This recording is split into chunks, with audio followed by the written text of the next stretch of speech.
প্রবীণ নবীন মিলিয়ে ৫০ সদস্যের মন্ত্রিসভায় পূর্ণমন্ত্রী হিসেবে শপথ নিয়েছেন ২৫ জন।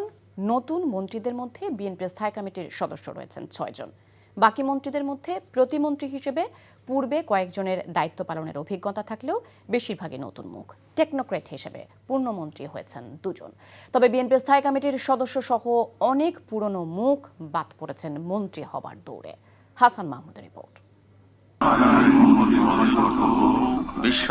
গণতন্ত্রের নবযুগের পথচলায় দেশ পরিচালনায় জনগণের সেবক হয়ে যারা আগামীর বাংলাদেশকে এগিয়ে নেবেন সেই মন্ত্রীদের তালিকায় ঠাঁই পেয়েছেন নবীন প্রবীণদের অনেকেই।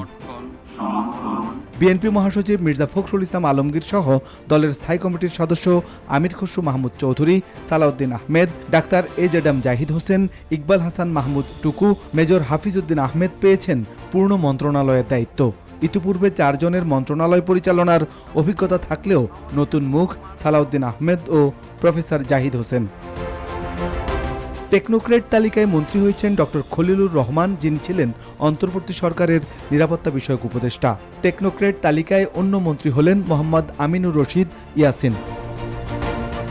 ইতিপূর্বে মন্ত্রণালয়ে প্রতিমন্ত্রী ও উপমন্ত্রী হিসেবে দায়িত্ব পালনের অভিজ্ঞতা রয়েছে এমন ৩ জন ডক্টর এহসানুল হক মিলন, আসাদুল হাবিব দুলু ও কাজী শাহ মোফাজ্জল হোসেন কায়কোবাদ এবং নিতাই রায় চৌধুরী এবার হলেন পূর্ণমন্ত্রী। আমার দায়িত্ব পালনটা হবে। আল্লাহর রহমতে মাননীয় প্রধানমন্ত্রী আমাকে নিযুক্ত দিয়েছেন। প্রধানমন্ত্রী যেটা নির্দেশ করবেন আমি ওটা পালন করব, এর বাইরে আমি কিছু করব না। মন্ত্রীদের তালিকায় নতুন মুখই বেশি। নতুনদের এই তালিকায় মন্ত্রণালয়ে জায়গা করে নিয়েছেন আব্দুল আউয়াল মিন্টু, মিজানুর রহমান মিনু, আরিফুল হক চৌধুরী, জহিরুদ্দিন স্বপন, আব্দুল মুক্তাদির, আফরোজা খানম রীতা, শহীদ উদ্দিন চৌধুরী এনি, মোহাম্মদ আসাদুজ্জামান, জাকারিয়া তাহের, ফকির মাহবুব আনাম, শেখ রবিউল আলম, দীপেন দেওয়ান এবং সর্দার সাখাওয়াত হোসেন বকুল। আমাদের দায়িত্ব পড়েছে রাষ্ট্রটাকে নতুনভাবে মেরামত করা। সেই আস্থা আমাদের দলের উপর রেখে জনগণ ব্রুট মেজরিটি দিয়েছে, বিএনপিকে ব্রুট মেজরিটি দিয়েছে। অর্থাৎ জনগণ আস্থা রেখেছে বিএনপির প্রতি, যে জনগণ মনে করছে যে পরিবর্তিত বাংলাদেশ, কাঙ্ক্ষিত বাংলাদেশ বিএনপির হাত ধরেই প্রতিষ্ঠিত হওয়া সম্ভব।